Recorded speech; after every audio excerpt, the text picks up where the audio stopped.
يا صباح الورد يا مساء الياسمين، على حسب ما بتشوف الفيديو. عاملين ايه؟ يا رب تكونوا بخير وبصحة دايما. نبدأ كده كلامنا بالصلاة على النبي. اللهم صل وسلم وبارك على سيدنا محمد وعلى آله وصحبه وسلم أجمعين. نورتوني وشرفتوني جدا، وعايزة أقول لكم وحشتوني. ويلا بقى بينا نبدأ تنظيفات الشتاء الجامدة قوي بقى. في تنظيفات عميقة، في ترويق، في غسيل، في بص شحططة، في شوية كده شحططة في الفيديو ده، وفي شوية نشاط وحيوية كده وتشجيع. هنغسل بطانية وهنغسل سجاد وهنلم كمان المفارش، وهنعمل كده شوية غسيل حلو قوي. كله نشاط، ودي بداية. يعني احنا كده بدأنا بأوضة الصالون، احنا مع بعض لحد ما نخلص التنظيفات دي كلها. طبعا شغل البيت ما بيخلص والتنظيفات ما بتخلص، ومفيش حاجة اسمها قبل الشتاء والكلام ده. احنا بنقول قبل الشتاء علشان الشتاء معروفة ان الحاجة فيها بتنشف بصعوبة، وعشان خاطر المطر والحاجات دي. بنحب نغسل السجاد، المفارش، البطاطين طبعا عشان تبقى دخلة الشتاء كده البطاطين نظيفة وريحتها حلوة مطرح ما كنا شايلينها. الحاجات دي فدي بنقول عليها تنظيفات ما قبل الشتاء. ماشي، لكن التنظيفات ما بتخلص ابدا، وطبعا في الشتاء برضو مستمرين وبننظف وبنكنس وبنمسح وبنغسل وبنشيل ستاير بنغسلها. ولو قابلتنا مثلا مشاية او سجادة وقع عليها حاجة شايفين ان هي محتاجة ان هي تتغسل بنغسلها، يعني مفيش مانع. فاهمين؟ بس احنا دايما بنحب ايه نشجع بعض في دخلة الشتاء، خصوصا عشان غسيل البطاطين. يعتبر دي اول حاجة بنحب نغسلها. والناس اللي بتحب تعمل تنظيفات وغسيل للسجاد. وفي ناس ما بيبقاش عندها اولاد وهري كتير، فممكن يغسلوا السجاد دخلة الشتاء، والثلاث 4 شهور اللي هم الوسطانيين بتوع الشتاء ما بيغسلوا السجاد ابدا لحد دخلة لحد دخلة الصيف. ماشي، لكن في ناس تانية بيبقى عندها اولاد، ممكن توقع حاجة على الارض، ممكن تعمل اي حاجة، ممكن ان هم السجاد عندهم بيتوسخ بسرعة، فبيضطروا برضو ان هم يغسلوا عادي في اثناء الشتاء، مفيش مشكلة. ويحطوا حافظة او سجادة مثلا بديل لحد ما السجادة اللي اتغسلت تنشف. ماشي، فاحنا خلينا متفقين ان تنظيفات دي ما بتخلصش ابدا. بصوا هنا حملت السجادة على كتفي وقلت لكم يلا بينا. طيب انت عملتي ايه بقى يا صبوحة؟ وايه التنظيفات اللي بدأت بيها؟ زي ما احنا كده شفنا، بدأت بأوضة الصالون، دي اول حاجة ابدأ بيها في الشقة عندي كلها. قلت ابدأ بيها، ومش هفرش اي حاجة في الشقة لما اخلص تنظيف الشقة بالكامل، من غسيل حيطان لغسيل سجاد لغسيل ستاير لغسيل مفارش لغسيل البطاطين لتنظيف مطبخ عميق جدا هنعمله مع بعض. فاهمني؟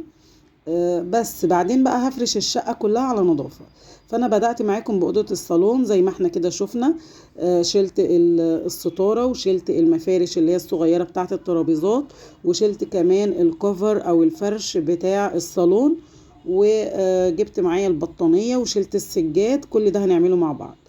زي ما احنا كده شفنا، لميت الكفر بتاع الصالون والمفارش، حطيتهم في الغسالة يتغسلوا، وقلت اكسب وقت واغسل الستارة على ايدي.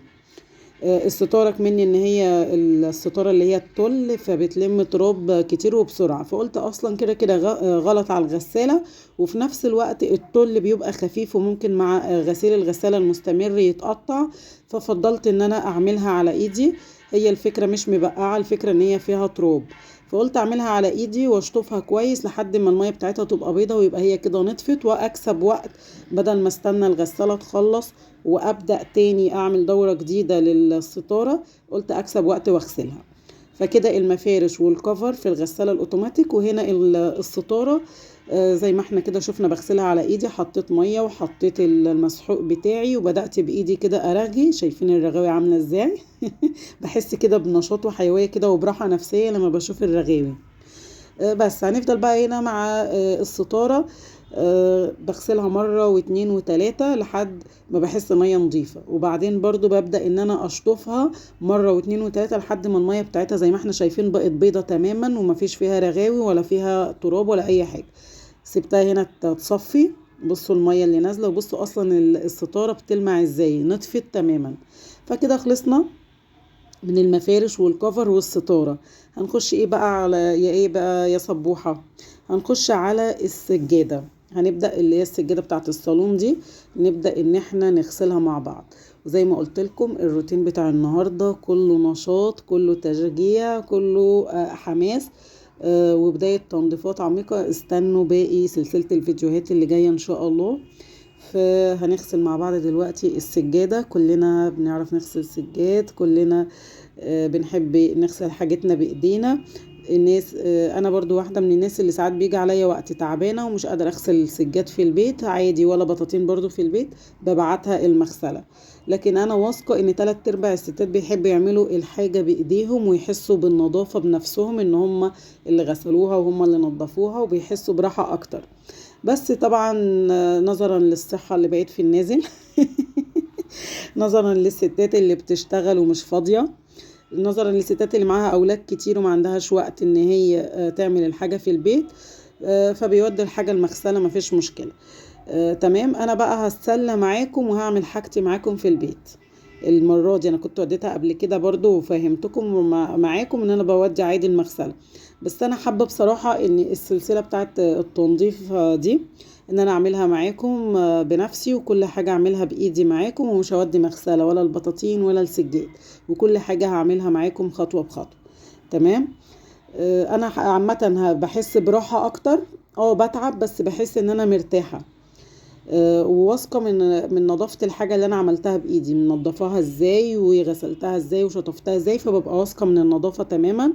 فانا حابة ان انا اعمل معاكم الحاجة دي واشجعكم كمان. و يعني بصوا انا برتاح برتاح لما بعمل الحاجة بايدي. لما اتعب خالص واجيب نهايتي خالص ببعت المغسلة. فهنا انا جبت السجادة، حطيت عليها طبعا المية عشان تبوش وتستقبل المسحوق اللي هحطه، وبعدين اي مسحوق عندكم. انا هنا استخدمت خلطة السجاد، خلطة حلوة قوي فيها كلور، فيها كذا مسحوق مع بعض، انتوا عارفين الخلطة دي. ومعايا شامبو سجاد، ومعايا مسحوق اللي هو الاوكسي، فالدنيا تمام يعني. بحط من كل حاجة حبة مع المية، وببتدي ان انا اغسل. واهم حاجة عندي زي ما قلت لكم قبل كده كذا مرة، الشطف المستمر. زي ما احنا بنغسل كويس، نشطف كويس جدا عشان التراب كله ينزل من السجادة، عشان لمعة السجاد تظهر. الشطف المستمر والكتير لحد ما المسحوق او الصابون او الرغاوي تروح، بيخلي السجادة تلمع تنضف. او اي حاجة احنا عامة بنغسلها، الشطف المستمر فيها بيخلي الحاجة تنطق وتنور كده وتبقى زي الفل. فانا غسلتها معاكم حتة حتة وجزء جزء، وشطفتها برضو قبل ما احطها معاكم في البانيو. بس زيادة الشطف وزيادة تأكيد قلت احطها في البانيو، وابدأ بقى ان انا انزل عليها مية كتير واشطفها كتير لحد ما اتأكد تماما ان هي خالية من الرغاوي وخالية من الصابون وخالية من اي حاجة. والمية بصوا برضو لسه على فكرة اللي بينزل منها في البانيو اللي انتوا شايفينه ده مش وساخة، ده لون السجادة نفسه. دايما لما بغسل السجادة دي، وفي سجادة بني تاني بتاعت الصالة، بينزلوا لون. فانا يعني زي ما الصبغة بتاعتها تقريبا مش ممتازة قوي، لا بتنزل لون من السجادة نفسه. فهنا كنت بوريكم ان انا هنا شطفت السجادة وسايباها تصفي، وبقول لكم يلا بينا بقى نخش على اخر حاجة معانا في فيديو النهاردة. نبتدي ان احنا نغسل كمان البطانية. فالبطانية الافضل ان انتوا تبوشوها من بالليل. لو انتوا عندكم غسيل بطاطين حطوها في المية من بالليل، او على الاقل قبل ما نبدأ نغسلها زي ما انا عملت بساعتين. انا بعد ما خلصت غسيل السجادة كنت طبعا تعبت، والعباية كانت اتبهدلت مية تماما، فسبت العباية بقى تنشف، قلعتها تنشف، واستني وحطيت البطانية كده وسبتها حوالي ساعتين. وبعدين قلت ابدأ بقى ان انا ارجع لكم تاني ونغسلها سوا مع بعض. فانا كنت هنا عملت رجعت تاني بعد ما ريحت ساعتين، عملت شوية حاجات في المطبخ وبدأت ان انا اعمل الاكل. وكنت حطيت زي ما احنا شفنا البطانية في البانيو، حطيتها ومليت البانيو مية عشان البطانية تتنقع في المية تماما. وكنت حطيت خلطة، وكنت حطيت شوية المسحوق بتوعي، وسبتها بقى ان هي تتنقع في المية. وبعد ساعتين زي ما احنا كده شفنا اهو مع بعض، رجعت لكم تاني وقلت بقى نبدأ بقى ننزل على البطانية برجلينا حتتك بتتك فضلت برجلي ودي فيها كتير قوي. طبعا مش هعمل البطانية كلها كاملة معاكم لان هي خدت وقت. بعد ما غسلتها برجلي كده كتير وقعدت بايدي برضو ادعك الحتت الفاتحة، وبدأت ان انا اعمل فيها جامد. غسلتها بقى كذا مرة، يعني صفيت منها المية ورجعت مليت مية جديدة بمسحوق جديد ورجعت اغسل برجلي وبايدي تاني، وبعدين صفيتها، وبعدين تالت مرة برضو شوية مسحوق تاني وبرجلي وبايدي لحد ما نطفت تماما وحسيت ان هي نظيفة. هنا بقى بدأت ان انا اشطفها، يعني بعد ما غسلتها حوالي 3 مرات وفضيت منها المية وحطيت مسحوق 3 مرات بدأت ان انا اشطفها. بصوا هنا دي اول شطفة، فمنزلة منزلة لسه التراب، لسه محتاجة تتشطف كذا مرة. دي الشطفة التانية ودي الشطفة التالتة، وبوريكم ان هي كده بقت المية بتاعتها بيضة ونظيفة ومش منزلة ولا مسحوق ولا تراب ولا اي حاجة، وكده بدأت اللمعة بتاعتها. بصوا هنا دي تالت مرة على فكرة او رابع مرة. بوريكم ان هي هنا بقت زي الفل، المية بتاعتها نظيفة تماما واتشطفت تماما. بصوا هنا سايباها تتصفى. بصوا جمال الغسيل البيتي بقى، بصوا جمال اللمعة بتاعت البطانية وجمال نظافتها، وسايباها بقى تصفي. وهنا بقى بوريكم الشكل النهائي للتعب والمجهود بتاعي بتاع اليوم كله.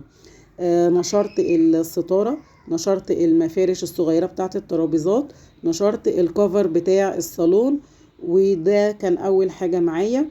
وبعد كده سبت السجادة تصفي ونشرتها.